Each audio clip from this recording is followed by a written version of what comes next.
Bona tarda, bona nit, benvinguts y benvingutis. Hay asientos mucho más cómodos aquí adelante, muy invitadas a pasar ahí. I will be presenting in English, so Santiago knows what I'm saying about him. And well, first of all, thank you all so much for coming.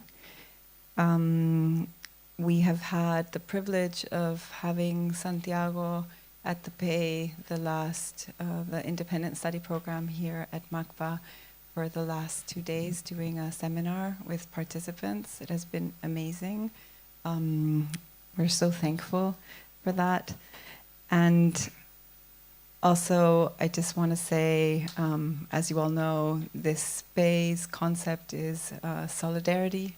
It's called solidaridad, so giving and giving sun, which seems to be a very necessary reminder of present times and what is really needed right now at this moment. As a little opener, I would like to read a very tiny excerpt from a poem by Nancy Morejon that is a part of her Grenada notebook that Santiago brought amongst the many beautiful archive material slots and snippets that we were able to discuss and work with. And so she says, I'll read it in Spanish because she wrote it in Spanish. Simple verdad. De un constructor amigo. A orillas de un río nací, en medio de una isla breve, tan breve como una breve pluma de fiel tomeguín. A orillas de un río viví, ahí conocí a mi amada, ahí supe resistir, ahí defendí a Granada.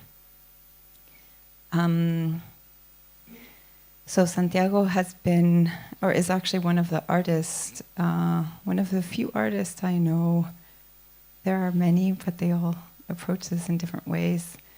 That somehow brings together this movement of exile and migration, and sort of articulates that land, that diasporic land that is always unreachable, that is always beyond, that is somehow always uninhabitable, and makes it palpable through his work with sound and music, and the way that he uses it as a porous way of inhabiting place.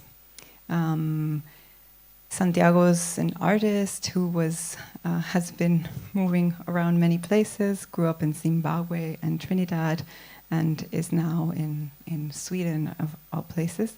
And he was also fellow at Harvard Radcliffe Institute, which I mentioned not to put like his credentials here, but actually to invite you to listen to a very beautiful lecture that you can find online called Language Against Identity.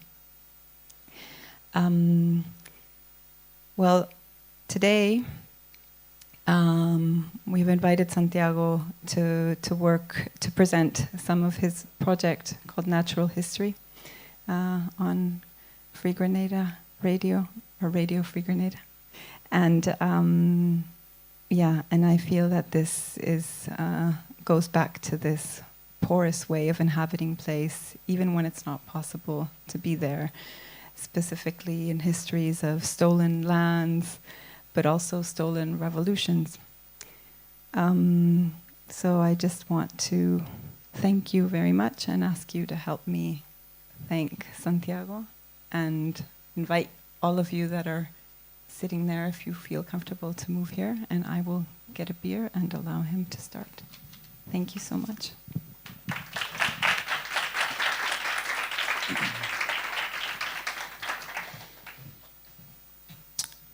Thank you, Maria. Thanks, everyone, for coming. I am going to speak about a particular history within living memory. And I'm going to try and go along a line from the outside to a center, rather than rather than any straight direction with it. But I'm going to start with a little information and set the ground, and then I'm going to go deeper into the music that comes from that period in Caribbean history. So, what was the Grenada Revolution? In 1973, a group of young Grenadian lawyers and educators formed the New Jewel movement, a coalition of progressive political groups formed when they returned from universities abroad, the United States, England, the mother countries. They included two childhood friends, Bernard Cord and Maurice Bishop. Bishop was tall, charming, lighter-skinned, and wildly popular. God took his time when he made Maurice, the old aunties would say. Bernard was an economist, a stickler for numbers and rules, and came from a less privileged background. His father once actually worked for Maurice's father, helping him to get his accounts in order. At the time, Eric Gairy, and later Sir Eric Gairy, Prime Minister for life and the de facto dictator of the small island state, ruled with threats, violence, and obeah. Here we have images of Maurice and some of his comrades on Bloody Sunday. But these jewel boys, as Gairy used to call them, spent the mid-1970s in a project of radical socio-political engagement. What they did is they went parish to parish around Grenada, holding people's courts, or in essence, listening sessions, where they would hear the grievances of everyday Grenadians, and from these gatherings they produced a manifesto.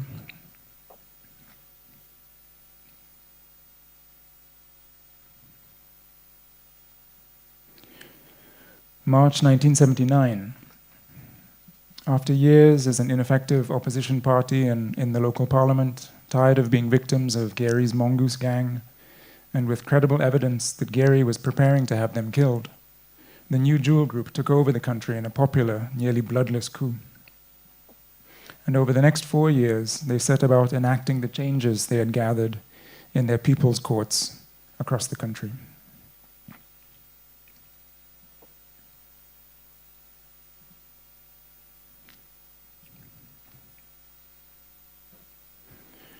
Maurice became Prime Minister, and Bernard his deputy, in a two-leader system.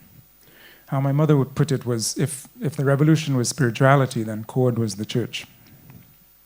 The colonial education system was done away with, and under the Minister of Education, Jackie Kreft, new primary school textbooks were written, healthcare was free, many Grenadians saw a dentist for the first time in their lives, equal pay for equal work for men and women became law, paid maternity leave was established. The new National Women's Organization opened branches across the country to address inequalities, both big and small.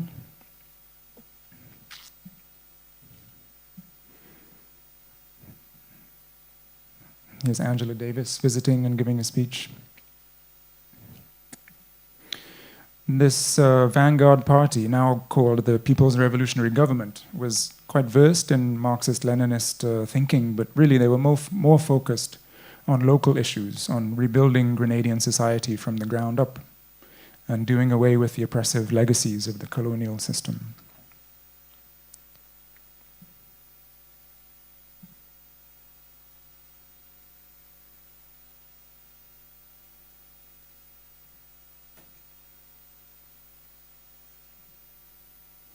Music and politics, as they always are, were closely connected, and the songs coming out of recording studios in Grenada, in Barbados, Trinidad, across the region, were as central to the political developments as the politics. This is the long 70s. It's the era of Black Power across the Caribbean that began with student protests in Trinidad in 1968, and in Jamaica the same year, that swept Michael Manley's progressive PNP party to power in 1972 in Jamaica.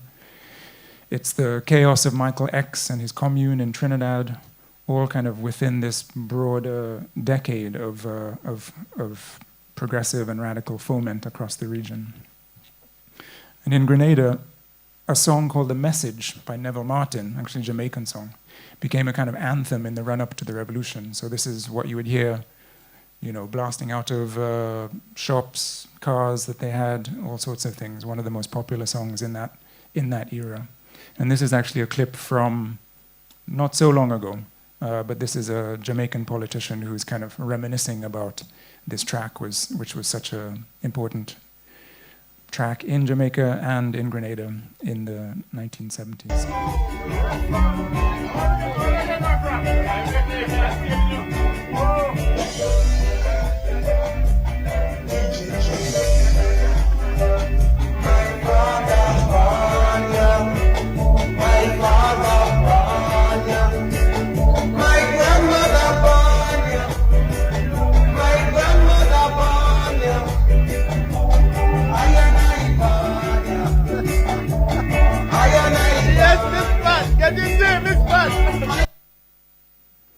Progressive allies around the world celebrated Grenada, and some of them, inspired by the speeches of Maurice Bishop, decided to move to Grenada to take part in the building of this feasible black utopia, including my parents.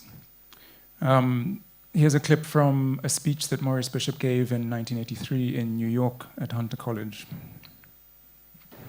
There's an interesting one that we saw very recently in a secret report of the State Department. I want to tell you about that one, so you can reflect on that one.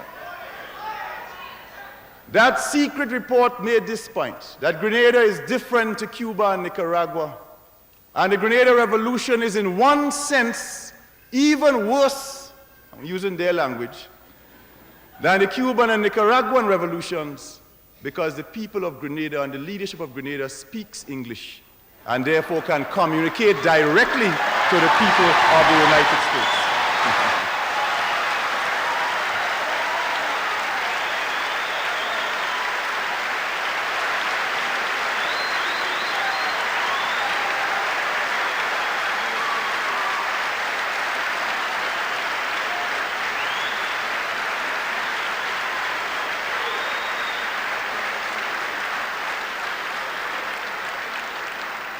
I can see from your applause, sisters and brothers, that you agree with the report. But I want to tell you what that same report also said, and said that also made us very dangerous. And that is that the people of Grenada and the leadership of Grenada are predominantly black.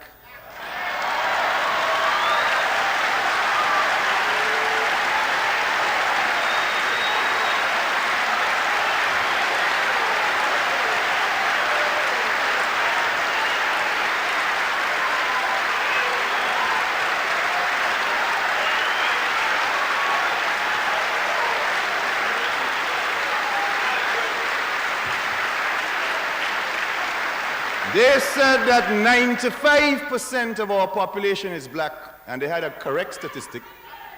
And if we have 95% of predominantly African origin in our country, then we can have a dangerous appeal to 30 million black people in the United States.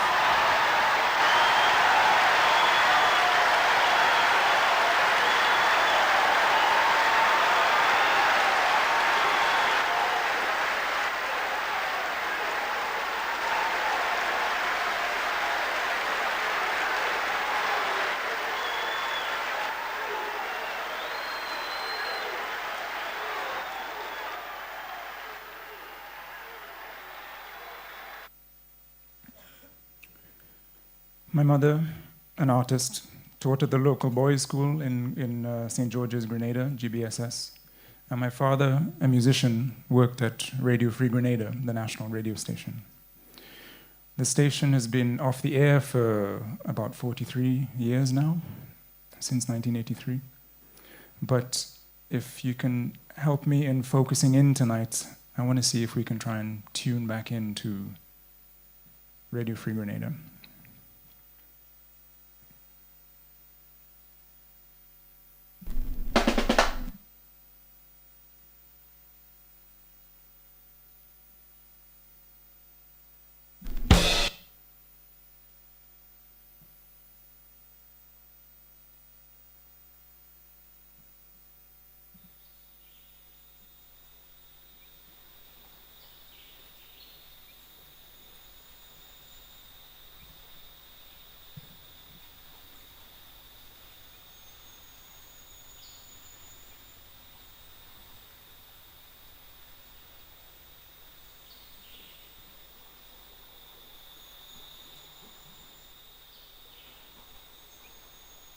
I will share with you some of the efforts we are making in the Caribbean to find a way of speaking for ourselves.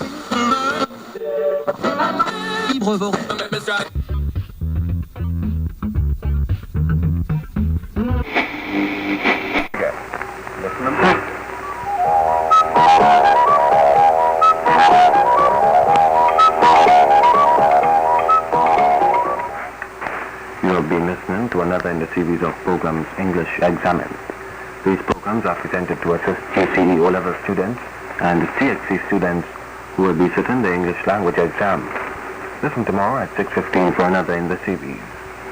You're tuned to Radio Free Grenada. The time is exactly 29 minutes after 6 o'clock. Everybody ready? Yeah! Ready, ready, ready! Yeah! Beautiful children, ready? Yeah! The second festival of the Revolution is here. And as we move into the festival in 1981, year of agriculture and agro-industries, Grenadians have been given their opinion of the slogan adopted for the festival and the year. Grow more food, build the revolution. Me and you over radio station that dread overthrow all of them by revolution. It's true, I dreadlocks are not your canker, me say. Long live Grenada dread. Yeah. Long live a revolution. Praises unto the Most Long High. live a PRS.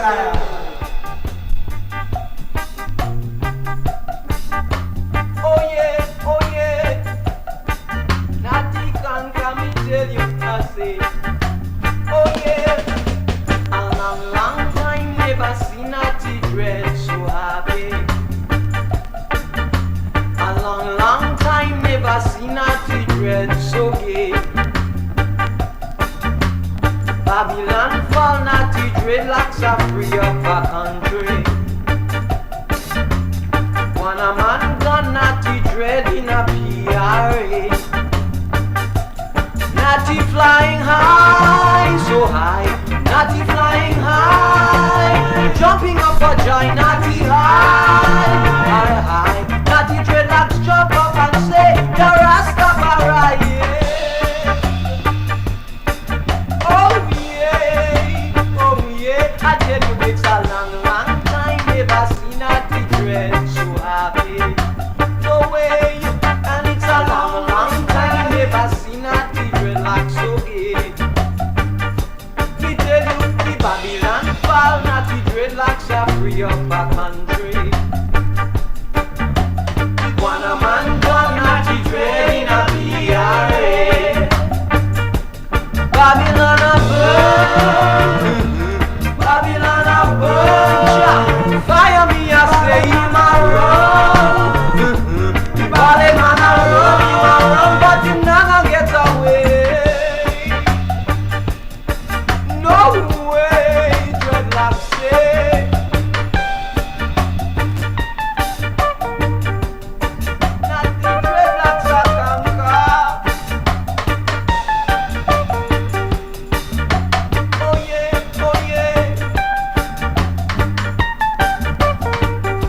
The revolution is the people, and without educating and preparing them for the role that they have to play within the change that is taking place now, we would not have a revolution. How can you hide away from yourself when you know you cannot get away? Oh yeah, see them running and them running and them running, but them just can't hide.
where the masses comes in the organizations and meet on a weekly or monthly basis and discuss the problem in various parts of the country through the mass organization as different, where only 15 men used to discuss the problems of the people before.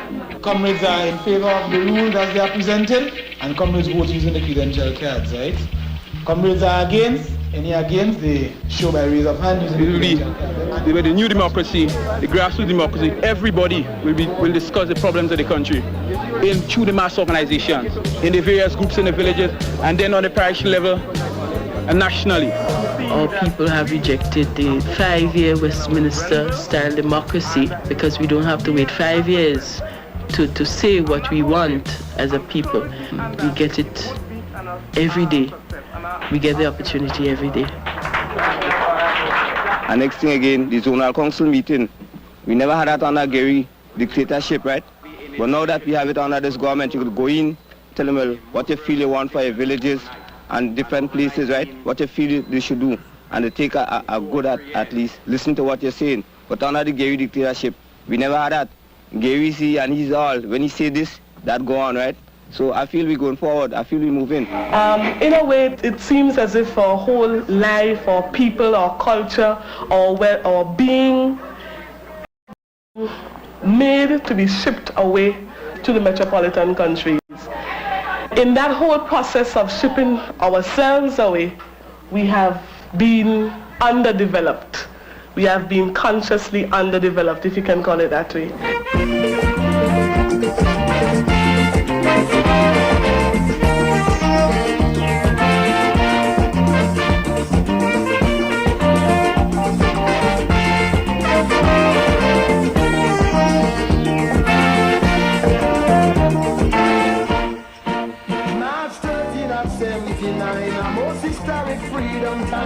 The people of Grenada rose with dignity, rose up from oppression, rose up from iniquity and shame, from the darkness of desecration, shaking up paralysis of corruption, tyranny, violence and subjugation, to shine out before the Caribbean and strike terror into repressive regime and scrupulous politicians, and now trembling in their pants. Stand up, Grenada, stand up against Grenadian. Don't let nobody come in and dictate your course of action. All of them who oppose your revolution are political bandits just like here in their own island. Fight for your rights, protect what you have. You fought a good fight. Protect what you have. Don't give in a single inch. Don't retreat, not even a pinch. Don't compromise your revolution. For those scandalous TV, oppressive political scams in the Caribbean. No way, never I say. No way.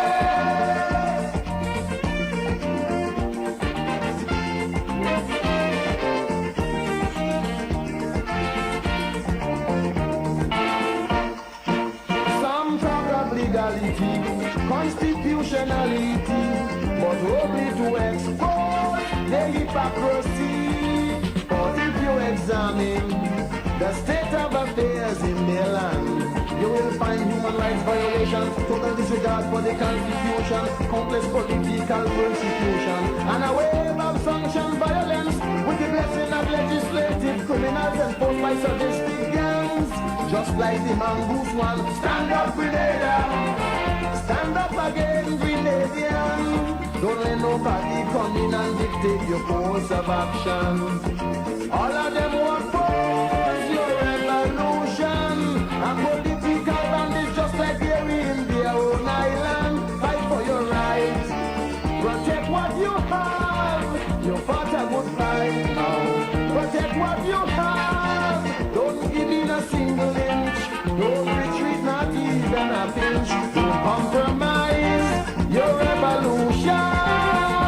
For those scandalous people, oppressive political scams in the Caribbean. No way, never I say. No way. The festival train is passing by. It's cultural train. exhibition tree. That is agriculture. Sport tree. That is good. Beautiful shot by Sherry Henry. The celebration tree. Hop on to the one of your choice. Don't let the activities of this year's festival pass you by. Let's ride on, making an outstanding contribution to the second Festival of the Revolution.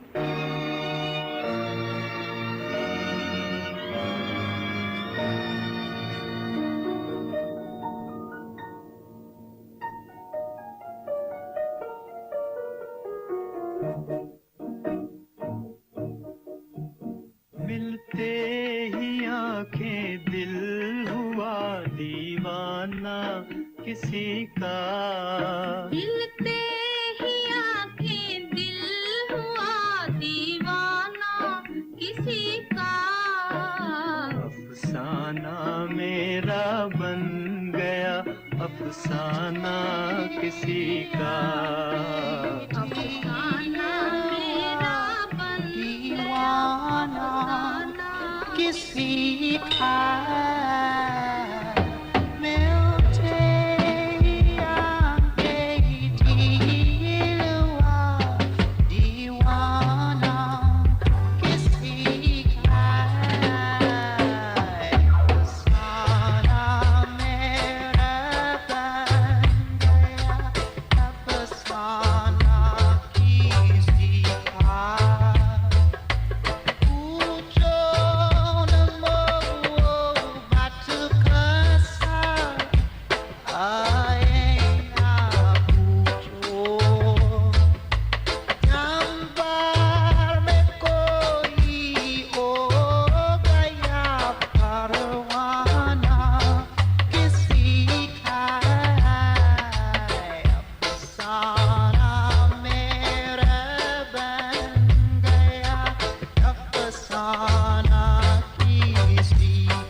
A very noted and remarkable task to ensure that the revolution in Grenada stays there, remains, and that it grows from strength to strength.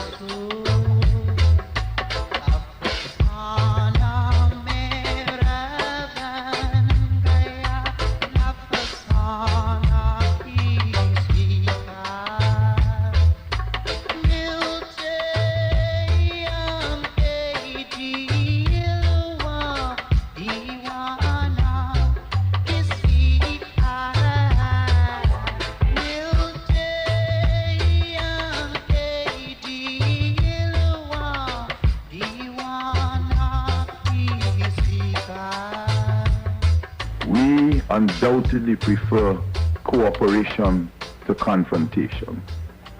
We undoubtedly favor peace to bloodshed. We undoubtedly prefer national unity to division. But when challenges of a violent, subversive, or counter-revolutionary character are made, we are certainly not going to run from them. We will accept the challenge.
Before they built the Deepwater Harbor, sinking an island to do it, we used to row out in our boats to the white liners, great ocean-going floats to dive for coins.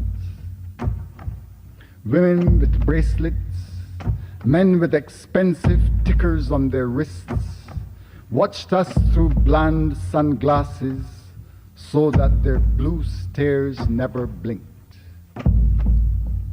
They tossed us pennies. The spinning flat metallic bird would hit the water with a little flap and wing zigzagging down the water's track. Our underwater eyes would watch it like a cat as it dark-bottomed sungwards like a pendulum, winging from side to side, now black, now bright, now black, now bright, catching the dying daylight down the cold, dark tides of the ship. Every shadow we saw was a possible shark, but we followed that flat, dark light. Even if the propellers would suddenly turn, burning the water to murder us cold, we would never come nearer to gold.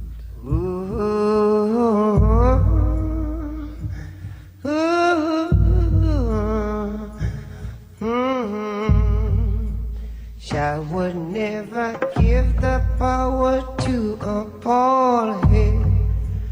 Run, come, crucify the dread. Time alone, oh, time will tell. Think you're in heaven, but you're living in hell. Think you're in heaven, but you're living in hell.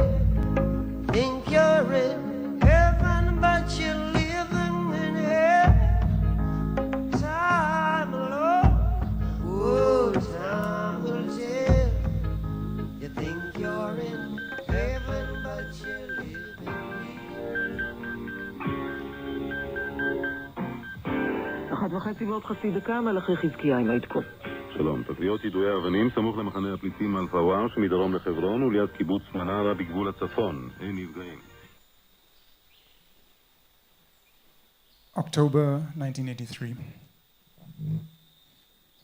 Maurice Bishop is under house arrest following failed joint leadership meetings with the Central Committee of the People's Revolutionary Government, accused by his own comrades of trying to undermine the revolution. Bernard Cord has resigned from the Central Committee, his acolytes accusing Bishop of slackness and one-manship. The leadership is in crisis. US military maneuvers have been threatening for months, with activity by American agents continuing within the country.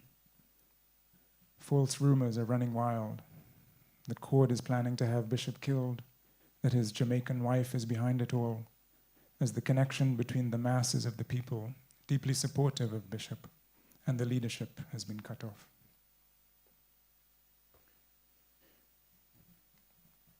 Within a matter of days, a sequence of events is triggered. Maurice is freed by a crowd of thousands. They carry him to town, making a fateful turn up to the fort. The army opens fire on the people, and it ends with Maurice Bishop, Jackie Kreft, who's the mother to his son Vladimir, and 6 others being lined up against a wall at Fort Rupert, named ironically after Maurice's father, who had been killed by Eric Gary's secret police and executed by their own young soldiers. This is David Scott.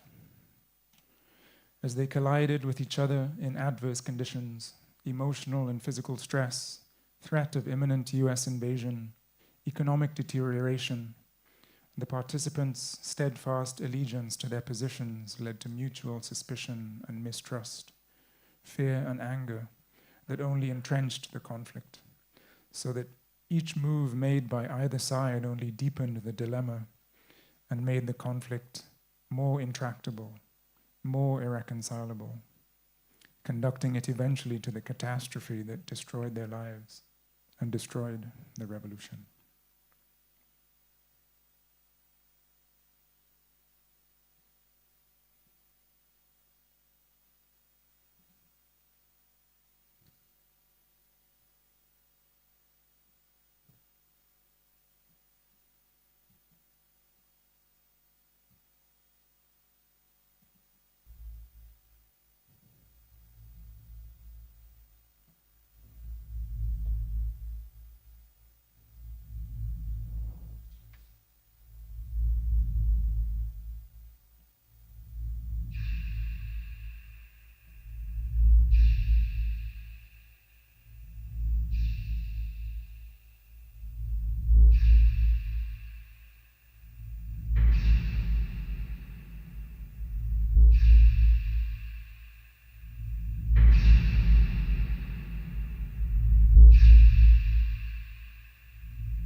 fighting going on. The U.S. jets would do things like swooping down over the houses, breaking the sound barrier and whatnot, 4 or 5 of them at a time, which has the same effect on the children as a bomb going off because of the noise.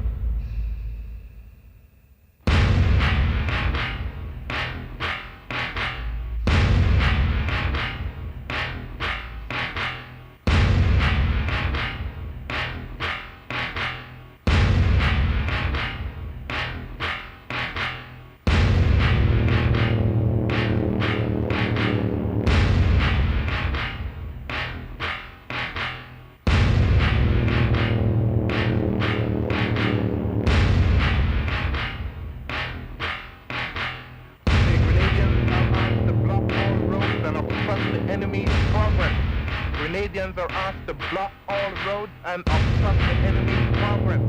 United States paratroopers have invaded Grenada with helicopter gunships. United States paratroopers have invaded Grenada with helicopter gunships. Grenadians, you're called upon to stand and defend your country. Report to militia bases. Grenadians are asked to block all roads and obstruct the enemy's progress. United States paratroopers have invaded Grenada with helicopter gunships. United States paratroopers have invaded Grenada with helicopter gunships. Grenadians, you're called upon to...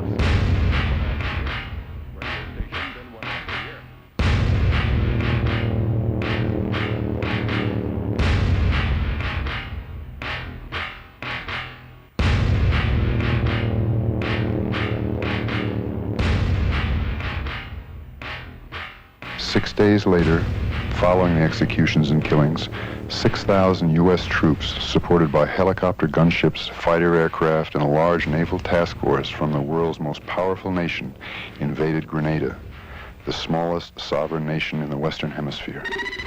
Good afternoon to listeners at home and abroad. This is RFG's Midday News Bulletin for the 23rd day of October in the year of political and academic education.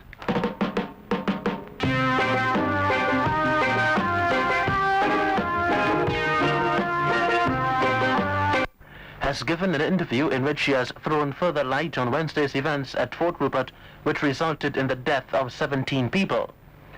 Major Lewison, who had been suspended from duty on October 13th, was among the crowd who gathered at Fort Rupert after it had been overrun by forces led by Maurice Bishop, Unison Whiteman, and Vincent Noel. Look out! But not only in St. George's Harbour. What of the secluded coves? Look out, especially at night. Make sure there is no torchlight to guide them in. Out those torches, douse them good. Make sure they will never be lit again. Now let's all till your back is against the wall. If you may report to the militia bases immediately. In fact, the planes are in the air, the ships are in the water. Our country is under attack. There is no time to lose. Report to militia bases immediately. In case you're wondering what to do, how to save our country, your support now is vital, and you should report to your militia bases immediately. Why? Because we're under attack. Together with the PRA, we will save our country. 4 years have gone, and 4 years which have brought a lot of benefits to our people. What you have to do now is to defend them now. And in order to do so, we have to unite as one people. Therefore, all the militia, get to your militia bases immediately. And along with the fighting PRA, we will make it to the end. Grenada belongs to Grenadians. No foreign forces must be allowed to land. Grenadians unite. Now is the time of all times, when you're being called upon to pick up arms and defend your homeland. Defend our homeland. We shall do it together. We shall win. We shall beat them back. We shall bury them in the sea. Them have to get a beating. If you make one step to progress, I know Jah will help you all. But have to get a ding, yeah. They must get a ding, Lord. Time is now. You had the training to defend this country. No one knows this land better than you know it. Therefore, militia, together with our PRA and with the fighting spirit of our heroes who are dead and gone, we will make it to the end. No foreign forces must be allowed to land on this shore. 1 minute before 6 o'clock, let us see ourselves up front, defeating all forces of reaction and imperialism, all forces bent on turning back this process of revolutionary transformation.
This morning, foreign troops began landing in our country.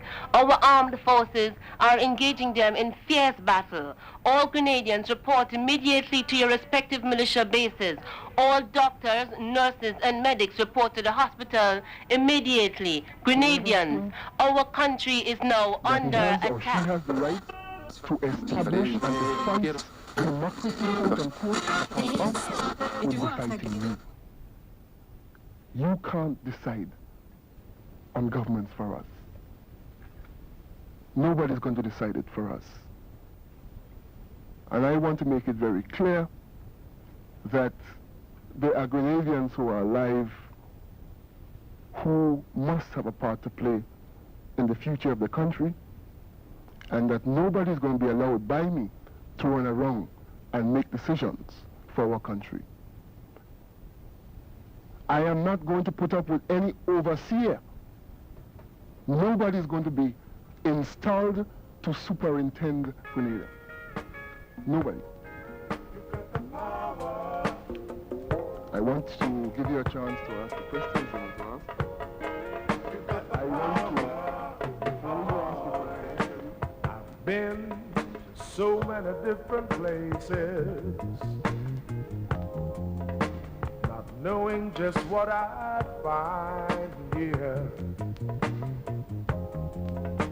I've seen so many different faces, but they always stay so fresh in my mind. Some of them seem so lonely, trying to make it on their own,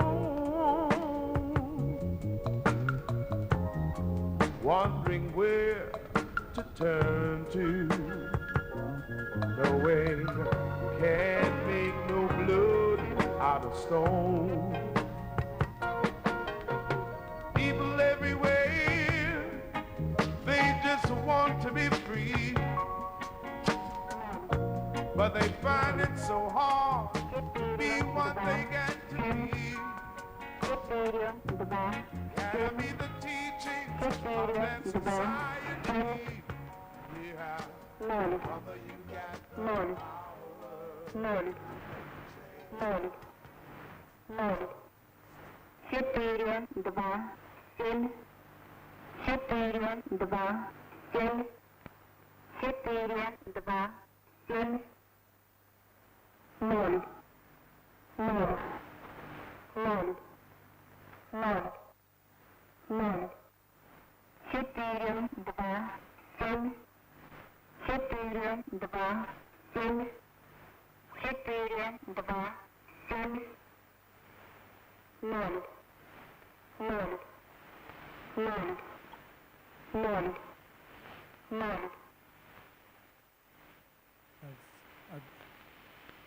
I've always been interested in how you can relate to your dislocation from a landscape with your emotions.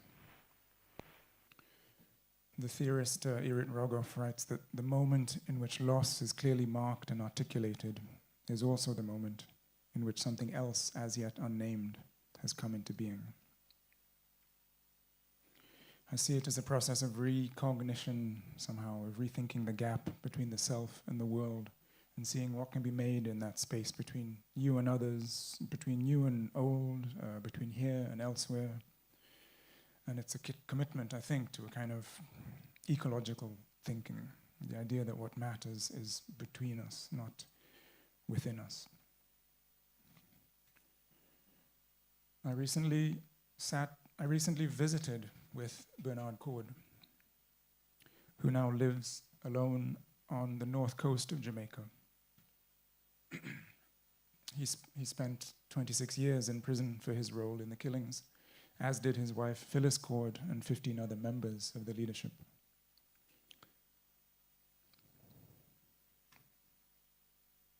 I spent slow time with him, talking and filming footage that I imagined somehow as a portrait of the day in his life, of a day in his life now, observational, filled with the routines of an 81-year-old. And there's a kind of endless shift of narrative horizons, it felt like, in his present-day life as he works on his different autobiographies, both personal and political. And every afternoon he falls asleep at home in his chair after writing all night long. He writes all night, every night. And in the film version of this day, as I imagine it, Bernard wakes up in the jungle, confused, staring at the tree canopy. There's this thing that Bernard Cord has only ever had full sight in one eye, and in this space of the jungle where analytical distance is impossible, it somehow, for me, reads as a metaphor for what he did and did not see during the collapse of the revolution. And there's a quite special line from a novel by Wilson Harris called Palace of the Peacock, which I think speaks to this double bind. And I'll just play one clip from the footage that I shot with Bernard in Jamaica.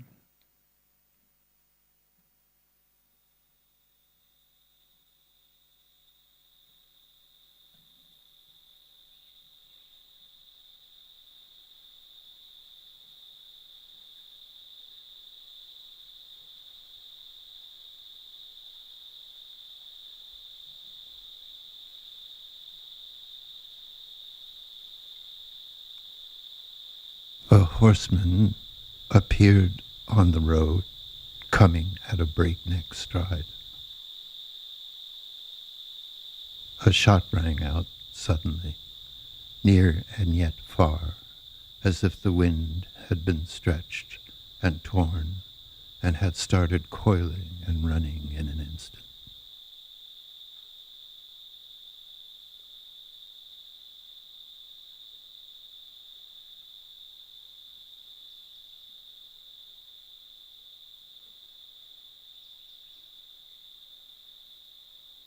The horseman gave a bow to heaven like a hanging man to his executioner and rolled from his saddle onto the ground.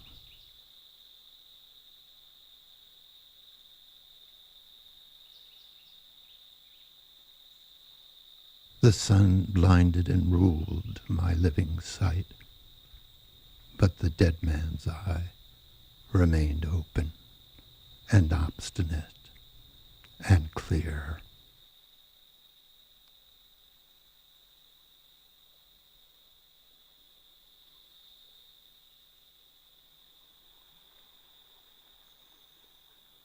I dreamt I awoke with one dead seeing eye and one living closed eye. My right eye has an incurable infection. My left eye, which is actually sound, goes blind in my dream.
That's it.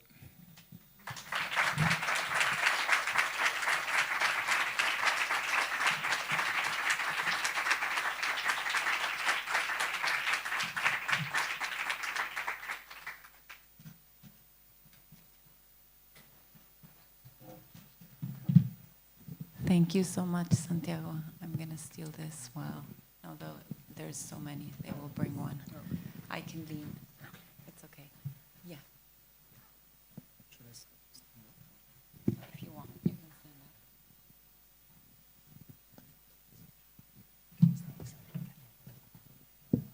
up.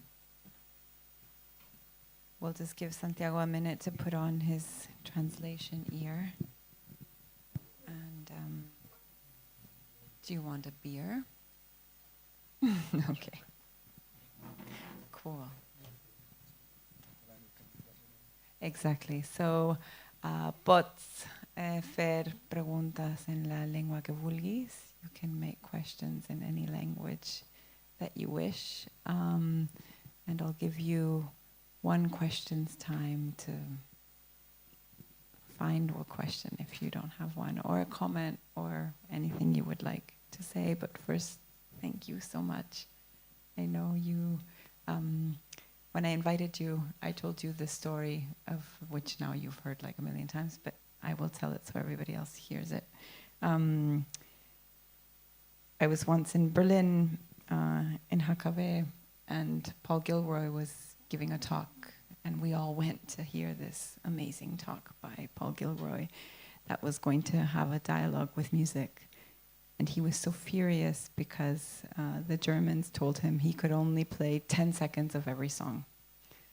So every time he would get into what he was doing, and then he would get into the song or the piece of music he was going to play, he would then remember and become infuriated and tell everyone how horrible it was that he was not allowed to play this music because these horrible Germans would do that. And I just thought, I don't know, this always stayed in my mind. And when I've seen you talk, of course, online and also live, and I feel that there's always this sort of disjunction, even within institutions, like that these things are separate. That you can give a talk, and you've done this too. You've done you've done a set of like music only, and you can find some online. And you also have speaking moments, but I thought it was really beautiful and necessary to allow these things to move into one another, as they have in our lives always. I mean, this is sort of my intuition of why your project is called Natural History, but I'm not sure. So maybe that can be my first question. Why natural history? It's, I gave it that title because I don't know yet. It's a sort of question for myself. And it's also the kind of title which I think a lot can fit under. I suppose I'm always thinking about human stories and human histories and the timescales we have, and then natural timescales and geological timescales which take place at the same time, but obviously without our ability to really grasp them in the same way. And I think natural history is something which, on the one hand, can be this it can be this moment of reminding oneself from the beginning or from the top that we do live within, we are part of an ecological space, and we are creatures on a planet and so on. On the other hand, it's a sort of Bob Marley lyric as well. So it comes from the region. I mean, I have like two pressing curiosities that I could go into before opening the floor. And I'm not sure which one to choose, but I think one is three, actually. I mean, one is, I'll choose one, which has to do with how, these stories are maybe connected even if you're not from the region. Like, there was this moment, an image that came up actually in one of the clips, which was the one of the white liners, which I found really, it was the one describing that children would swim out to the white liners, which are like the big cruise ships, so that the tourists would throw pennies at them and they would catch them in the water. And for me, this is like, there's so many images like this, but also within third cinema, there's an Argentinian film by Fernando Virri called Tire 10, which is also a part of La Hora de los Hornos, like very famous third cinema, which is exactly this image. It's an image of children that run on the railroad of like in the middle of a how do you call it? Like a precipice, yes. So there's a valley and the children run along the rail like it's incredibly dangerous and terrible, and the tourists throw coins at them from the windows while the train is going through. And I feel that this is this linkage of these kinds of stories, of these images, and one of the things that I find most poignant and touching in your work in general, but also in this relation to music, is these sort of histories of exile, or these histories of lands that you cannot touch, that are there somehow in your history, and in your history they're actually there in a very complicated way. It's also like it's not this, I mean, many of us have irregular exiles or migrations that just don't fit in the normal narrative, but I feel that this sort of like longing for something you can't grab, like these coins or like these dangerous waters, and I feel that in this image there are two things. One is this ungraspable place, and the other is the water. Like, I think of the poem Zong, I think of many things, but I know that you have a lot of work around both sort of dimensions or both streams, and I would like to ask you to maybe elaborate on that. That little poem, that little story, which is within that sort of slowed down Bob Marley song, is Edward Kamau Brathwaite, who's reading on stage, and I really appreciated finding that and being able to use sound to kind of create that image. It's one of these things which is a kind of found memory, you know, which can be image-based often for me, but also in sound. Because when I went back to Grenada last year to sort of touch down and look around and things like that, the major feature of St. George's, the capital city, is that there's every single day a new gigantic cruise ship that comes into the harbor.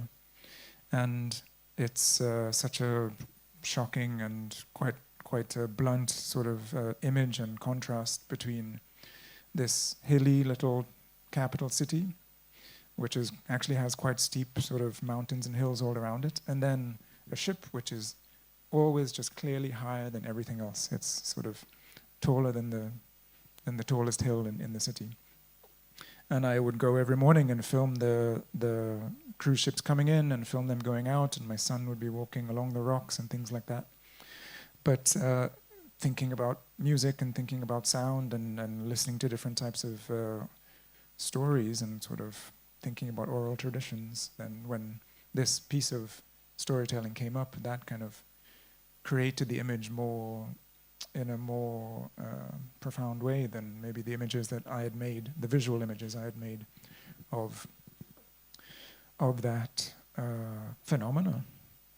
And yeah, I grew up mostly on islands. Water has always been important.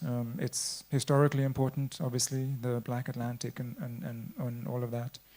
And I suppose my own sort of personal history of having grown up crossing that ocean from Grenada to Zimbabwe and Southern Africa, and then back to Trinidad as a teenager. And I mentioned this in the workshops that we did, but I have this kind of running theory that I test out to myself every once in a while, which is that I think maybe water and time are made of the same material. They're maybe not necessarily the same thing, but in terms of how they move, in terms of how we relate to them, I think they're very, very similar. And I would be happy for whatever brilliant academic to write a treatise on this connection, but to me it somehow just makes sense that those two things, at least I feel the same way about both. So maybe that's the easiest way to put it. Thank you. So you already have a comment question. Hi. Elvira. Hi, can you hear me? Yes.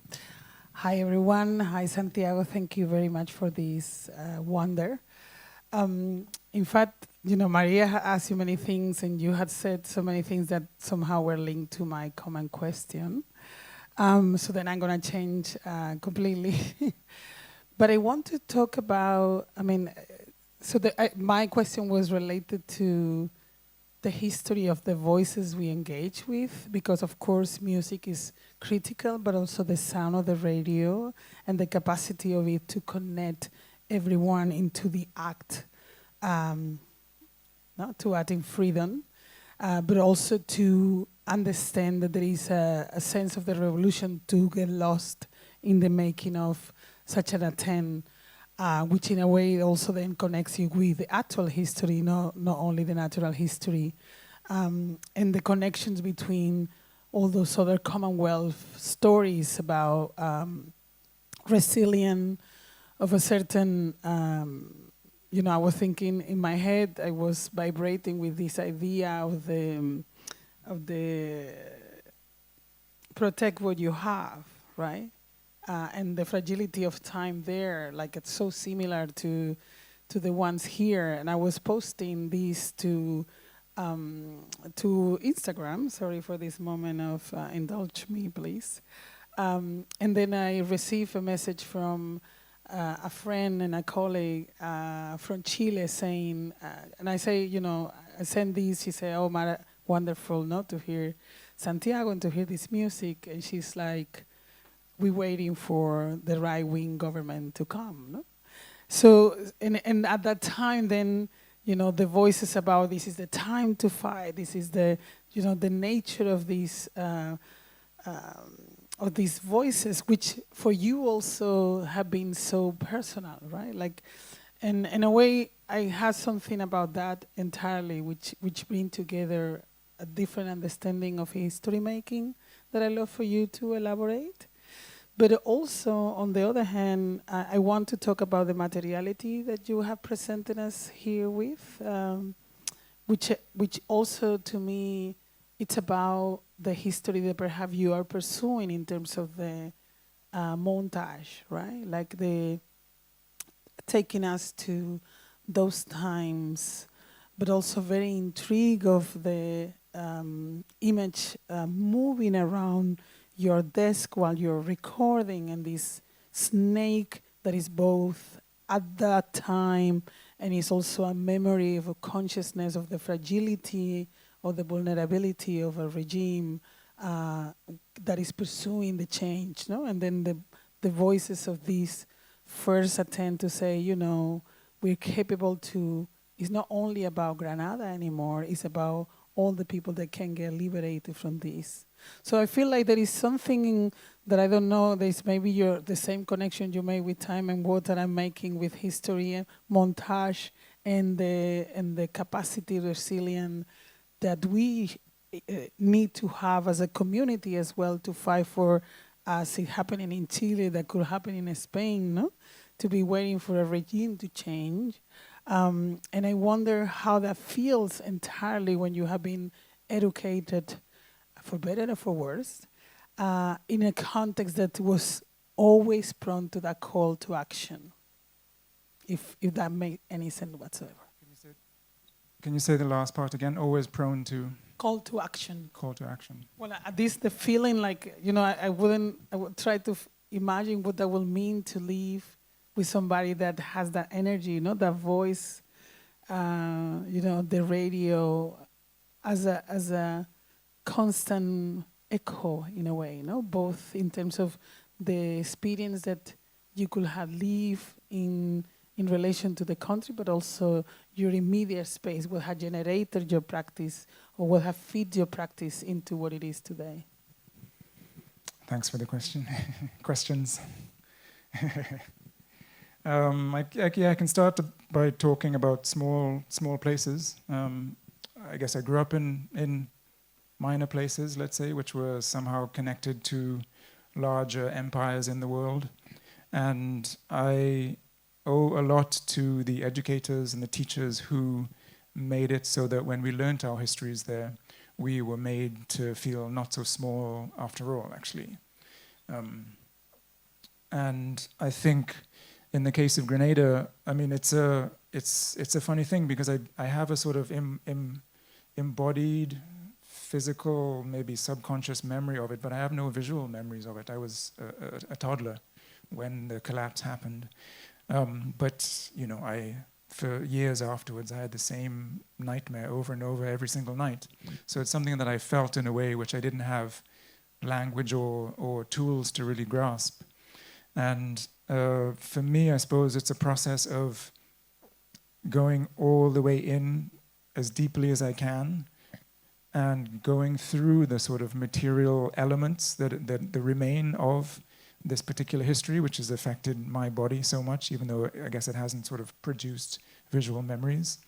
And in so doing, I guess coming out on the other side of it in a way that shows me something, the process maybe does something for me, but at the same time it's this kind of resonance or flickering back and forth between a microcosmic and macrocosmic point of view of the given history. So it is this, well, it's not large, but it is a kind of political history which affected the region, which affected everybody in at least the English-speaking Caribbean. It's George Lamming speaks about it as a scar on the psyche of the Caribbean, right? And that is something which I feel inside of me as well, as the sort of child of the children of that revolutionary era.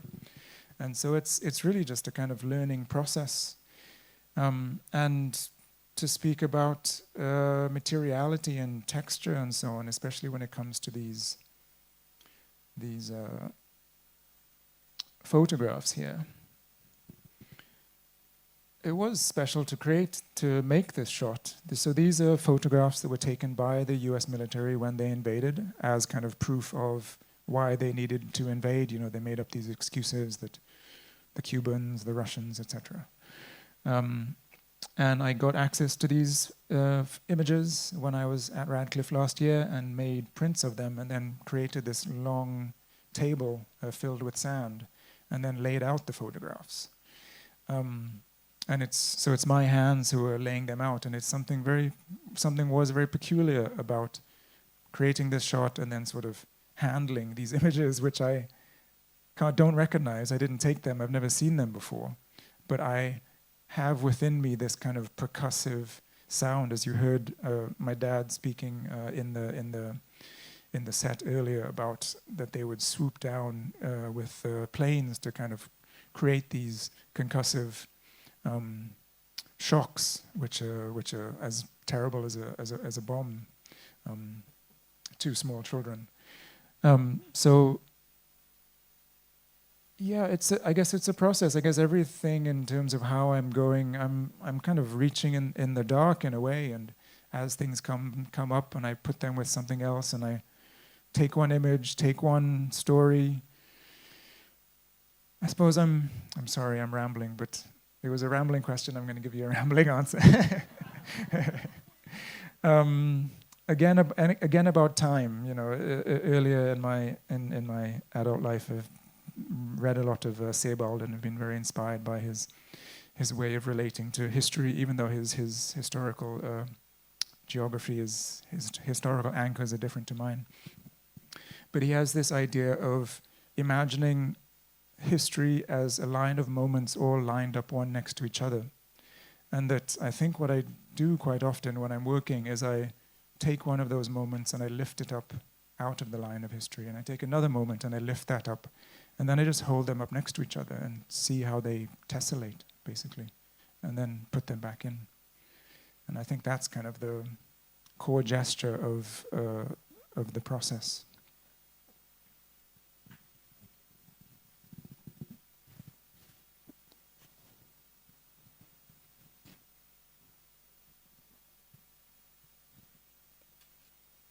Hi, thank you so much, Santiago, for this. I was really excited to experience this as a visitor of Barcelona, but also because I am Caribbean. My parents are from Jamaica and Barbados, but I grew up in the United States. And what resonated with me most was this experience of what it's like to try to find ways of actualizing the feeling of being part of a diaspora when you go through memories or you find those found memories of what it's like to go through your parents' archive or go back to the island and try to make sense of a very, very personal history or a very personal experience of what it's like to be part of a community, a people, a history. But something for me is whenever I try to make sense of the images of what it feels like to be part of this history in my head, it feels really startling sometimes when I either write about it or share it with others when it becomes real outside of my mind.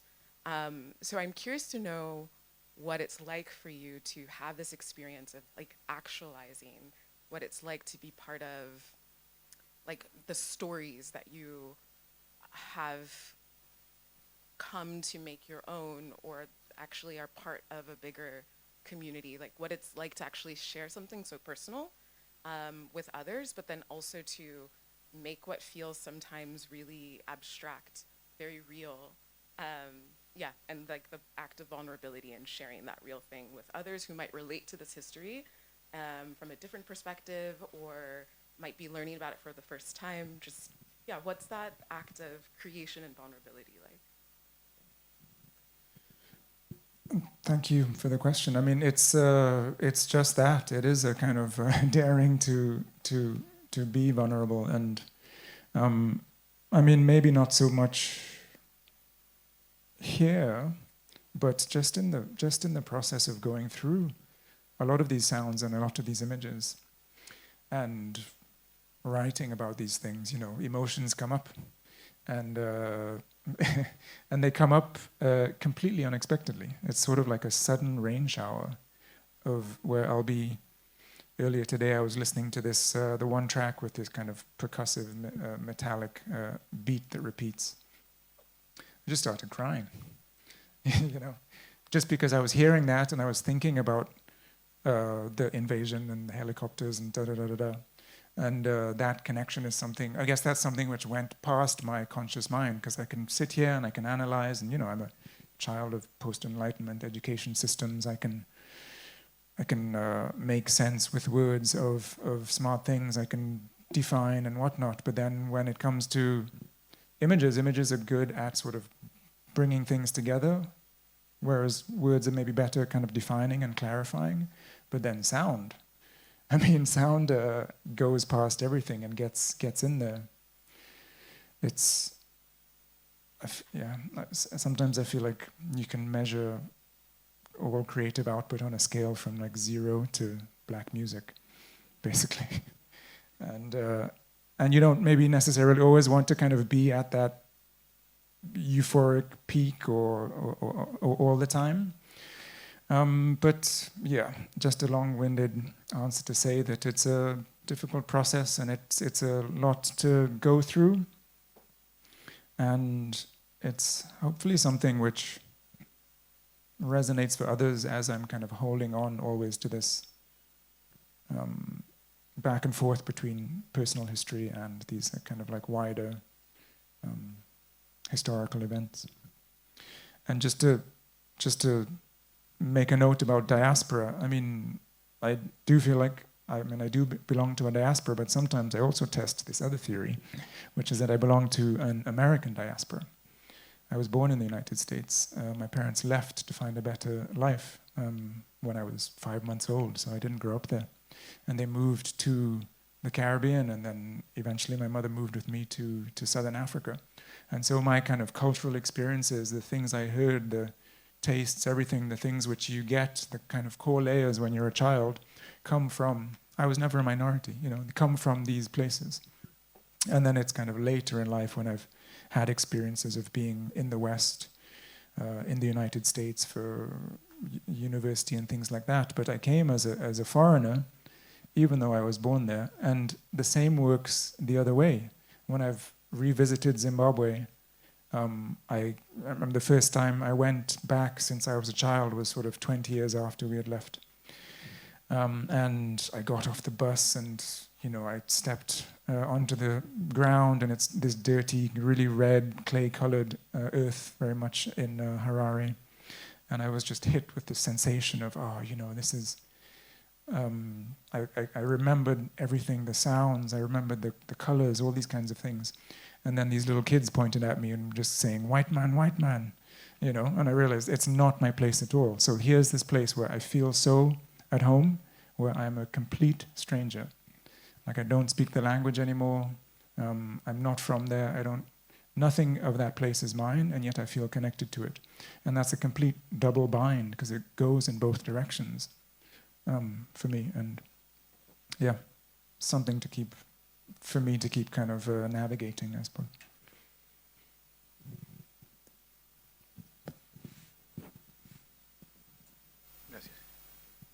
Yeah, cheers for that, man. That was super inspiring.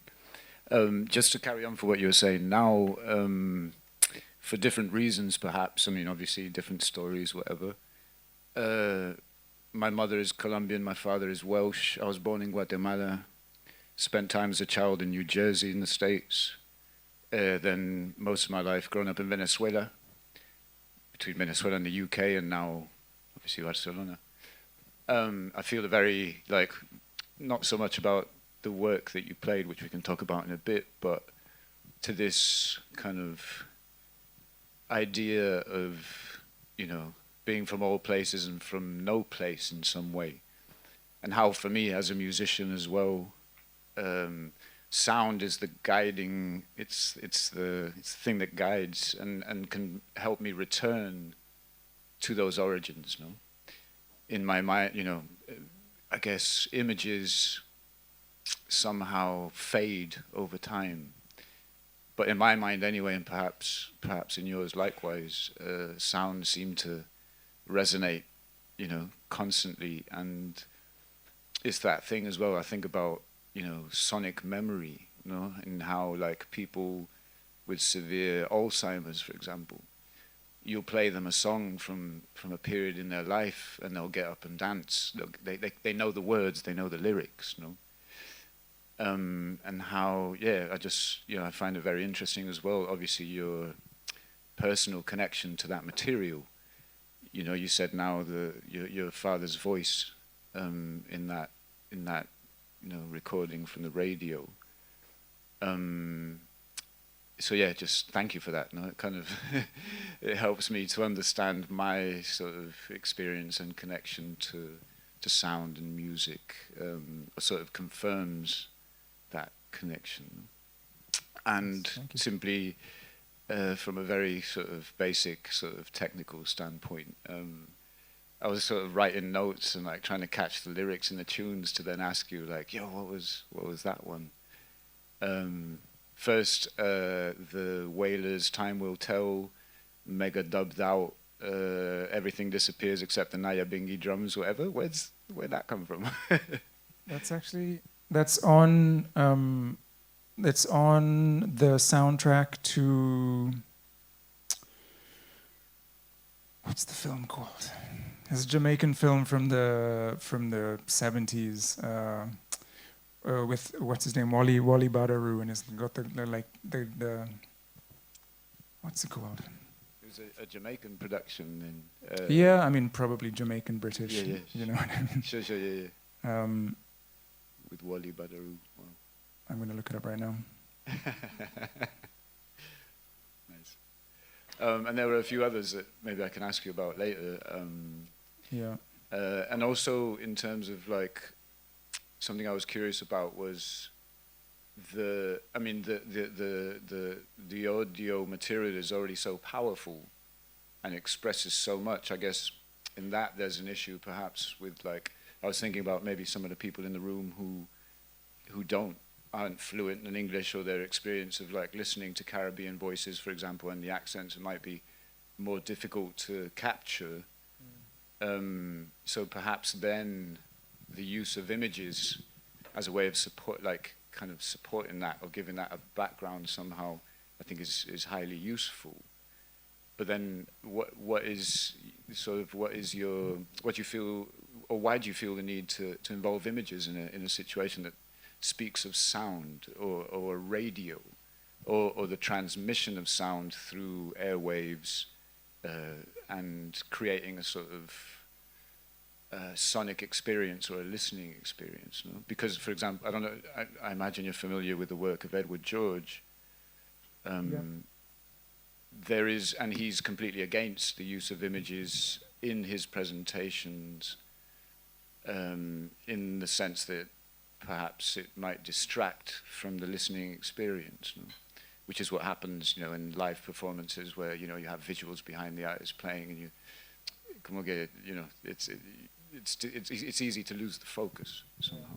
No, I mean, you're right. It is more pure to just have the sound. And I would like to do that as well. I suppose I'm just trying it out. I mean, my background is in photography and I work in moving image. And how I've been thinking about this process, if we're thinking about mediums, is that I'm trying to work with what I see as the three kind of elements of cinema, which is the story, the sound, and the image. But when it comes to this, I guess I have had some sort of idea about how and why I put one image where, but it's, the same as it is when you're DJing or whatever. I haven't fixed every single image to every single sound. The sounds are coming from a DJ mixing program here, and then the images are coming from the slideshow.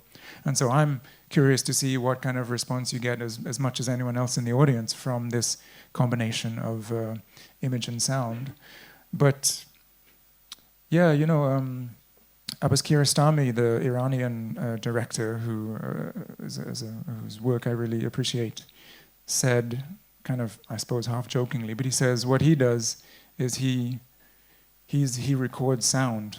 That's what his medium is, and then he just takes a camera with him just in case, you know. So that's how important sound is to his films. If you think of The Taste of Cherry, where I don't know if everyone is familiar with that film, but the premise is there's an older or middle-aged man who's decided he wants to end his life, but he needs to find someone to help him cover the hole so he can, you know, rest in peace, basically, when he kills himself. And so the whole film is him kind of picking people up in his car and asking them if they can do this task for him. And every time that you go past the hole, there's this sound that comes out of it, which is deeply, deeply disturbing and untraceable. It's not an overwhelming sound. It's almost lower than the kind of atmospheric sound, but it's something which I still have in my head, you know. Yeah. And the album, the soundtrack is for Countryman, the film from 1982. And there's a mix of different kind of versions of reggae songs, as well as different kind of clips from, audio clips from the film. And so I took that section and I dubbed it out, looped it, put Kamal Brathwaite's words on it, etc. Wicked. And just a little bit more. So you were sort of the audio you were sort of mixing it or performing it live in some way or another. Was that the case? Yeah. Okay. Cool. To make it easy on myself, there's some things where I've sort of put in small sections, 2-3 minute sections, where I've pre-mixed them and then I mix those into other things which are coming. Just to make it a bit smoother. But it's all, I've got a bunch of folders with different genres, and then there's an interludes folder, and then there's a invasion folder from the radio, and then I'm kind of throwing them in there and putting together the story, basically, the narrative.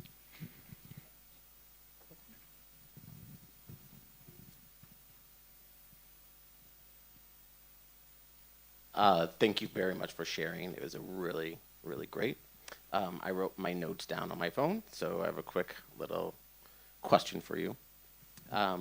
You started talking about water and time, and then we went into tragedy is often the price of freedom, and then we started talking about sound is often the price or the path to freedom. And an example of that is, like, in America, slavery songs were coded messages that would be called to action. So an example, Wade in the Water. We heard on the radio Free Grenada, there was a call to action, do not let them land. Everyone get to the hospitals. There was that. In your discovery or going through what your father had or Radio Free Grenada, was there any like Creole songs or that would have a coded message for the public to like be prepared? I really appreciate that about music, how it can have those types of messages. But there weren't any of those types of, to my knowledge, tracks being played for that specific purpose on the radio in that era.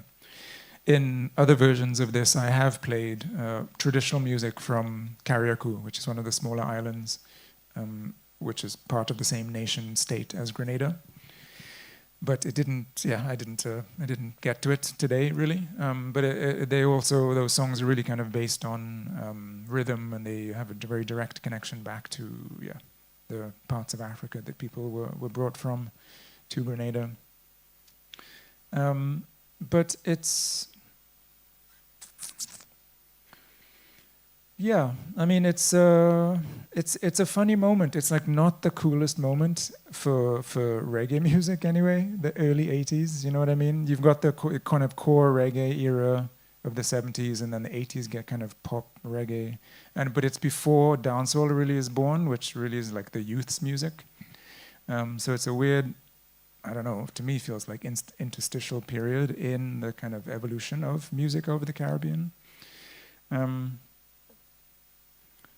But on the other hand, they're sort of all connected. Like I have some other tracks by Sparrow, where he's also talking about the downfall of Gary and the revolution, and the much higher tempo. And it's a whole other story, but the Rasta community was actually really kind of central to the rise of the Jewel Boys.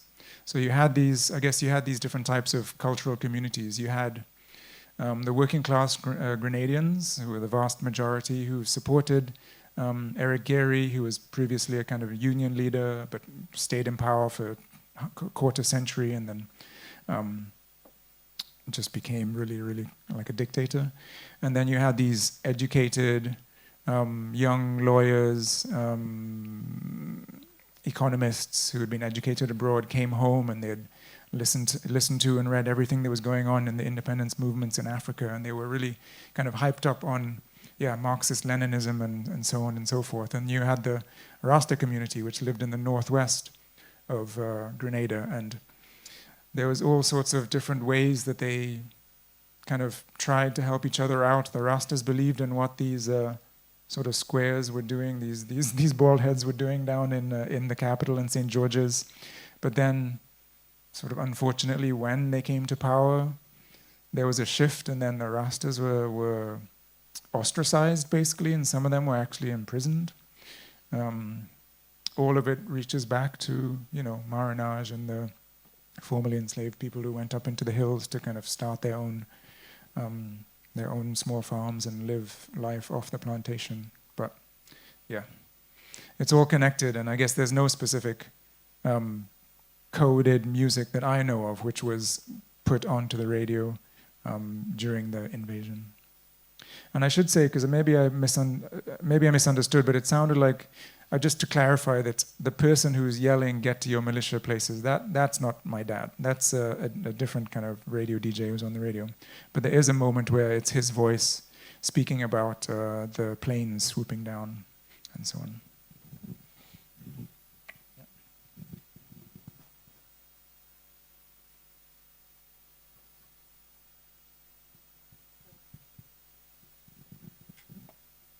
So we have time for one or two more questions if you wish. I can also do my thing and give you more time to think. Okay. Nancy. Yeah. We have a translator. Yes. Wait a second so that Santiago can put on his gear. Y voy a tratar de hablar Quizás despacio. probamos para ver si funciona. Okay. Vale. Bueno, primero darle las gracias, tremendo trabajo. Y un poco, me sentí bastante como tocada porque un poco trasladando a otro territorio, el golpe de Estado de 1973 en Chile, la imagen es de la destrucción, la imagen del bombardeo, pero el sonido es la voz de Allende hablando por la radio. Y de ahí, de hecho, el primer momento del golpe de Estado, una de las primeras misiones del ejército es destruir todas las radios de antena para cortar efectivamente lo que había sido un espacio de resistencia y de construcción del propio gobierno de la Unidad Popular. Pero pensé después, efectivamente, durante el exilio, y creo que aquí algunas seguramente habrán escuchado, existió una radio que todos imaginamos que estaba en Rusia, pero en realidad no estaba en Rusia, se llamaba Radio Moscú, pero en realidad era una radio que se transmitía de distintos lugares del mundo para la resistencia a distintos lugares donde habían habido golpes de Estado y efectivamente procesos del imperialismo estadounidense sobre todo. Y esa radio la escuchábamos en onda corta, escondidos, todavía no habíamos salido del exilio, pero en Chile la gente la escuchaba escondida en algún lugar, en frecuencia de onda corta, que creo que hoy día ni siquiera existe la onda corta, creo que no funciona más, solo FM, AM, ¿no? No existe la otra que era como un MW. Y pensaba mucho en ese sentido de el sonido, la radio, como un lugar de disputa y de resistencia a la infinita proliferación de imagen que finalmente es la que tiene el poder en lo contemporáneo, ¿no? Y como para muchos de nosotros, así como Santiago decía, él no vivió el golpe de Estado, yo no viví, o sea, la invasión, yo no viví el golpe de Estado, pero esos sonidos, ciertos sonidos, nos llevan a ese doble juego, ¿no? Por un lado al del dolor, al del trauma, pero también al de la resistencia y al poder imaginarnos todo eso que ocurrió, ¿no? Todo eso que pudimos vivir. Y pensaba en esa frecuencia de la radio como lugar de resistencia, y en Chile creo que fue una tradición bastante potente, porque durante la dictadura hubo un par de radios que también lograron atravesar incluso la legalidad para seguir produciendo información contra la dictadura. Y llegada la transición democrática, otros espacios de disidencia, ya no a la dictadura, pero sí otros espacios, también utilizaron la radio para articular sus narraciones. Estoy pensando justamente en las disidencias hoy día llamadas queer, LGTBIQ+, y una radio que fue muy importante en su momento, que era Radio Tierra, en lo cual a un activista como Pedro Lemebel, por ejemplo, que es hoy día ya muy conocido en el mundo queer transnacional, narraba sus crónicas, que hoy día son libros, para amplificar una voz que no era solamente un espacio de disidencia, sino pues amplificarlo, ¿no? Y pensaba en esa capacidad que tiene el sonido de poder producir nuestras narraciones borradas, ¿no? Constantemente. Y me ha encantado porque esa imagen fija de la invasión a Granada, que a muchos de nosotros nos lleva ahí, porque fue como ese momento. Si la invasión de Grenada y la de Panamá, fueron dos momentos para muchos de espacio de América Latina de una ida y vuelta del imperialismo, ¿no? Y verla, la imagen fija con el sonido, te hace pensar, digamos, esa doble capa entre resistencia y hegemonía. Así que muchas gracias. Yeah, thank you so much for the comments. I mean, I agree completely with the power of radio and what it can do. And I mean, it's the first place when they came to power in the coup and on March 13th, 1979, they sort of stormed the fort, which sounds more than it is. It was a small building with, I think, half dozen soldiers there, and they only had a few weapons, but they stormed the fort, overwhelmed the soldiers, and then next stop was the radio station. And then the first sound that came on the radio was the voice of Maurice Bishop saying, you know, people of Grenada, this is what we've done. And then in an island of 100,000 population, I think 30 or 40,000 people just swept onto the streets, and you know, the police gave up, and there was this sort of extremely moving and popular and hopeful moment, and all through, the voice of the radio. Don't know if you can recognize the person on the left here. I'll take him away.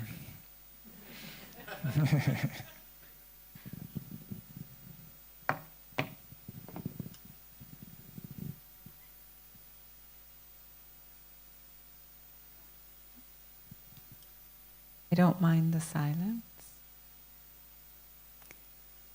But okay, if nobody else has question or comment. Can I play one very cool sound? Of course. Which I found going through the tapes that I had. That's perfect. Maybe while you look for it and before you play it, I have a tiny question, one of the curiosities. It has to do with the very dissimilar sources of your archive. Like, how do you negotiate with yourself the cohabitation of in an archive of like images from the military and the archive from your family, for example? I mean, in this little poem that I read, it was, you told me, one of the latest sort of things that your father had sent you, and they were all very adorably marked with little post-its that had like little comments in them. And this was such a beautiful sort of, it just felt like so amazing to look at that and to see his notes. And then to see, like, I don't know, these military images. And I think maybe I just send also like an intuition. I also felt that in your interview with Bernard Coard, like there's this sort of way that you're always complicating the histories. Like Bernard Coard he's more or less in exile or ostracized, and you go and you speak to him. So I don't know, how do you deal with that cohabitation of this living archive that moves through you? Yeah, I mean, it's mostly because it's all in process, and I think the images. I mean, I think it's quite telling that the images that I have are only from the oppressors. The images are acts of violence, and if you see how they are shown, and this is very deliberately why I'm kind of like filming them in this top-down way. The gesture of the images is entirely vertical. So the person or the ones taking the pictures are looking down on the people that they are invading, and you see figures who are prone, horizontal, whereas the camera is always looking down on them. And for me, working with them, making them physical prints was a way of just kind of getting through those images for my own sake, and then the images that I make almost exist on the back side of them. So the film footage at the end, I think, is, at least the way I feel about it, is done in a more broad, more complex, more generous type of within more complex relationship to its subject, which is hopefully, from the ground to the ground.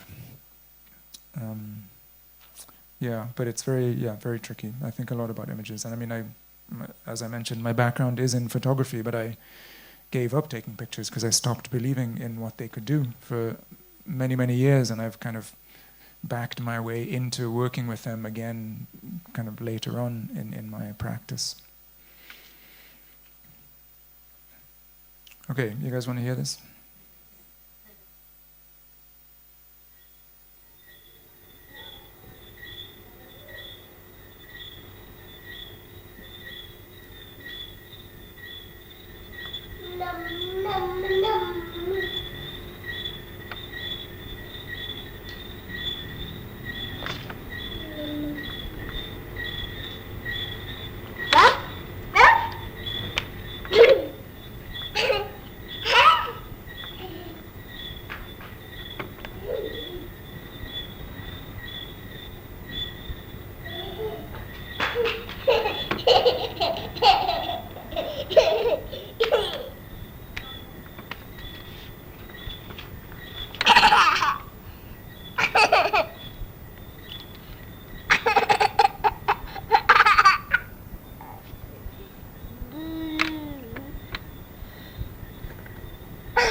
So there was a 6-day period between the collapse of the revolutionary government and the invasion of the US military, and there was a full curfew, and so we were kind of stuck indoors for that period of time. And it was amazing to hear, when I first heard this on headphones, my own voice from whatever, several decades ago.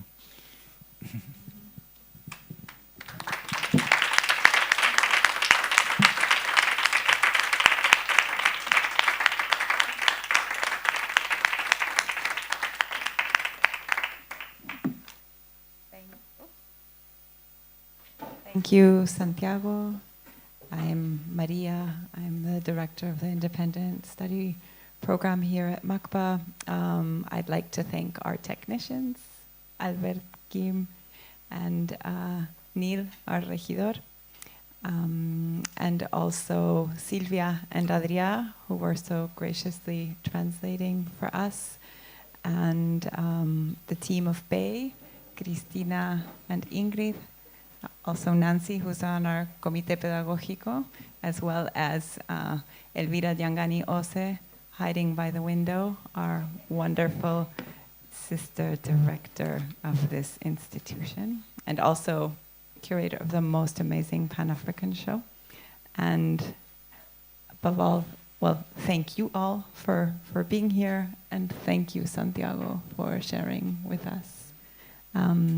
Yeah, and you're all invited to our next things, secret one on the 26th of March, another one on the 15th of April.